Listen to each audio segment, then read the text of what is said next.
የኢትዮ ግዕዝ የሆሮስኮፕ ቻናላችሁ ነው።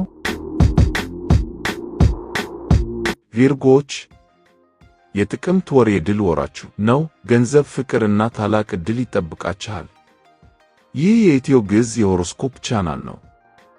ሰላም ለእናንተ ይሁን የተወደዳችሁ የኢትዮ ግዕዝ የሆሮስኮፕ ቻናል ተከታታዮች፣ እንኳን ወደ ዛሬው ልዩ ወርሃዊ ዝግጅታችን በሰላም መጣችሁ። ይህ የኢትዮ ግዕዝ የሆሮስኮፕ ቻናላችሁ ነው። በየጊዜው አዳዲስና ትክክለኛ የኮከብ ትንበያዎችን፣ የባህሪ ትንታኔዎችንና ከመንፈሳዊ እድገት ጋር የተያያዙ መረጃዎችን ይዘንላችሁ እንደምንቀርብ ይታወቃል። ዛሬም እንደተለመደው እጅግ ጠቃሚና ልባችሁን በተስፋ የሚሞላ መረጃ ይዘን ቀርበናል። የተሻሉ የሆሮስኮፕ ትንታኔዎችን ወደ እናንተ ለማድረስ ያግዘን ዘንድ ቻናሉን ሰብስክራይብ፣ ላይክ እና ሼር ያድርጉ።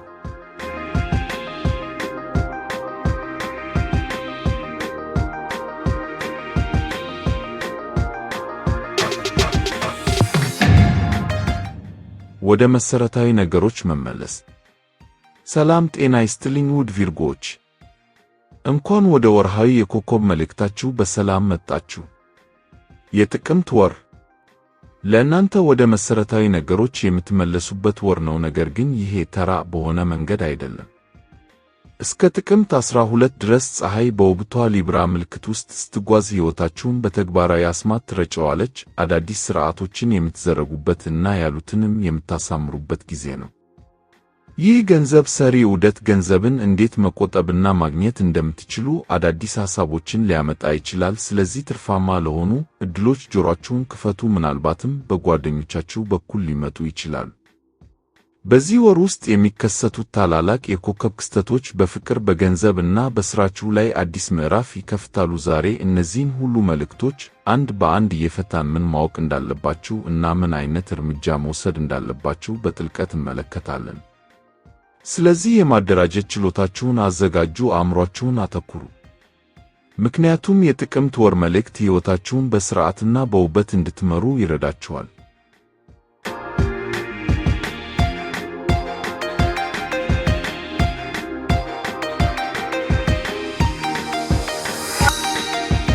ክፍል 1 አጠቃላይ ሆሮስኮፕ ከሥርዓት ወደ ማኅበራዊ ግንኙነት።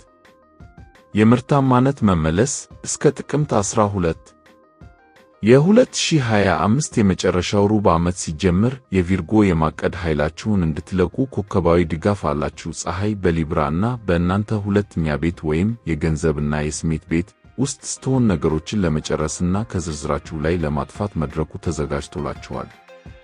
በብዙ ሥራዎች ተወጥራችኋል።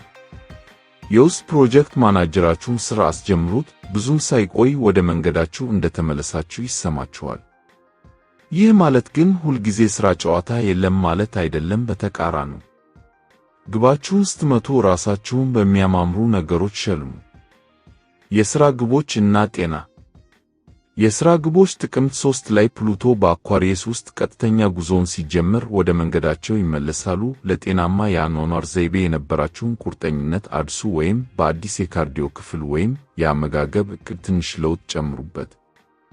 ወደ ማኅበራዊ ሕይወት ከጥቅምት 12 በኋላ የስኮርፒዮ ወቅት ጥቅምት 12 ላይ ሲጀምር አዳዲስ ግንኙነቶች ወደ ትርጉም ያለው ነገር ሊያድጉ ይችላሉ። ከፀሐይ ጋር አብሮ የሚጓዘው ኃይለኛው ማርስ ማሽኮርመምን በፍጥነት ሊያሞቀው ይችላል።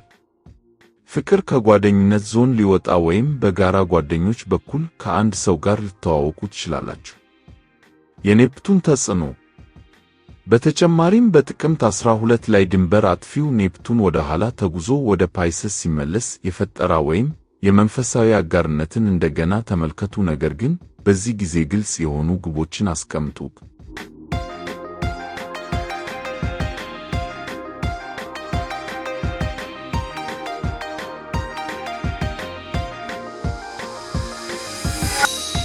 ክፍል 2 የፍቅር ሆሮስኮፕ ከነጻነት ወደ መረጋጋት።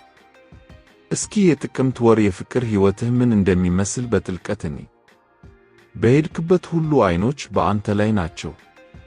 የቬነስ ኃይል በቪርጎ እስከ ጥቅምት 3 በወሩ የመጀመሪያዎቹ 2 ሳምንታት ቬነስ ወይም የፍቅር ፕላኔት በቪርጎ ውስጥ ጉዞዋን ታጠናቃለች። በዚህ ትኩረት ተደሰት።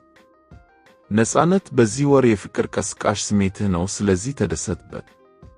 በአንደኛ ቤታችሁ ወይም የራስ ቤት ውስጥ ባለችው ቪነስ አማካኝነት ደስተኛ ለመሆንና ላለመታፈን ምን እንደሚያስፈልግህ በፍቅር የተሞላ ቅን ውይይት ማድረግ ትችላለህ። ከረጅም ጊዜ አጋር ጋርም ሆነ ከአዲስ ሰው ጋር ምርጫዎችን በቪርጎ ስታይል መግለጽ ትችላለህ። የማርስ ኃይል በግንኙነት በወሩ በሙሉ ከሌላኛዋ የፍቅር ፕላኔት ኃይለኛው ማርስ ተጨማሪ እርዳታ ታገኛለህ። እስከ ህዳር 4 ድረስ ማርስ በስኮርፒዮ እና በእናንተ ሦስተኛ ቤት ወይም የግንኙነት ቤት ውስጥ ይነዳል። ራስን መቆጣጠር ከባድ ይሆናል፣ ምክንያቱም ማርስ ምላስና ፍላጎቶችን ልቅ ያደርጋቸዋል። በድፍረትና በእሳት የተሞላው ማርስ በግንኙነት ዞን ውስጥ ሲሆን፣ በብልሃትና በቀልድ የተሞላ ምላሽ ለመስጠት ፈጣን ትሆናለህ። ማስጠንቀቂያ፣ ማርስ በንግግሮች ላይ ስለት ይጨምራል። ይህ ራስን ለመከላከል ሲያስፈልግህ ሊጠቅም ይችላል፣ ነገር ግን ሁልጊዜ የምትቀጥልበት ከሆነ አንዳንድ ድልድዮችን ሊያቃጥል ይችላል። ወደ ከባድ ነገር ወይም ከጥቅምት 3 በኋላ ከጥቅምት 3 በኋላ ቪነስ ወደ ሊብራ እና ወደ ሁለተኛ ቤታችሁ ወይም የመረጋጋት ቤት ስትገባ ነገሮች ወደ ከባድ ነገር ሊያመሩ ይችላሉ። ምንም እንኳን ሙሉ ውሳኔ ለማድረግ ዝግጁ ባትሆንም ቅድሚያ የምትሰጣቸውን ነገሮች በግልጽ ታውቃለህ። ሁለተኛው ቤት የዋጋ ቤት ነው፣ ስለዚህ ስነምግባሩ ከእናንተ ጋር ከሚስማማ ሰው ጋር የበለጠ ትሳባላችሁ።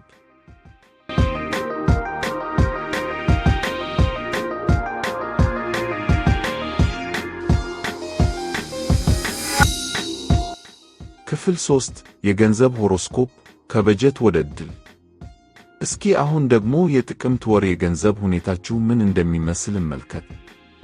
በጀትህን አስተካክል።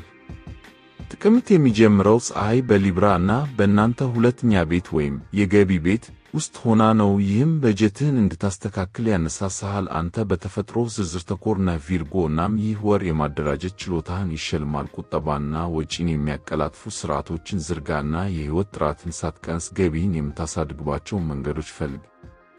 ይህ ወር የጎን ሥራ ለመገንባት ወይም የዛገ ችሎታን ለማሳል በጣም ጥሩ ነው። የፕሉቶ ተጽዕኖ ጥቅምት 3 ላይ ፕሉቶ ቀጥተኛ ጉዞን ሲጀምር በሥራ ሂደትህ ላይ የነበሩ መስተጓጎሎች ይቀላሉ። ይህም በተረጋጋ መሠረት ላይ ወደፊት እንድትራመድ ይረዳሃል። አዲስ ጨረቃ እና አዲስ ዕድል ጥቅምት 11 ላይ የሚኖረው የሊብራ አዲስ ጨረቃ የገንዘብ ዞንህን ያበራል። ይህም አዲስ ደንበኛ፣ ፕሮጀክት ወይም የሥራ ዕድል ሊያመጣ ይችላል። ነገር ግን ጁፒተር እና ፕሉቶ ይህንን አዲስ ጨረቃ ስለሚፈትኑት ከባድ ከሆነ ባለሥልጣን ጋር ልትጋጭ ወይም ከሚጠበቁ ነገሮች ጋር በተያያዘ ችግር ሊያጋጥምህ ይችላል። ሁሉም ነገር በግንኙነት ሊፈታ ይችላል። የስኮርፒዮ ወቅት ዕድል የስኮርፒዮ ወቅት ጥቅምት 12 ላይ ሲጀምር ትኩረትህ ወደ ግንኙነትና ኔትወርኪንግ ይሸጋገራል። አንድ ውይይት የተደበቀ ዕድል ሊገልጥ ይችላል፣ ነገር ግን ከመዝለልህ በፊት ብሩህ ተስፋን ከተግባራዊ ስሌት ጋር ማመዛዘንህን አረጋግጥ።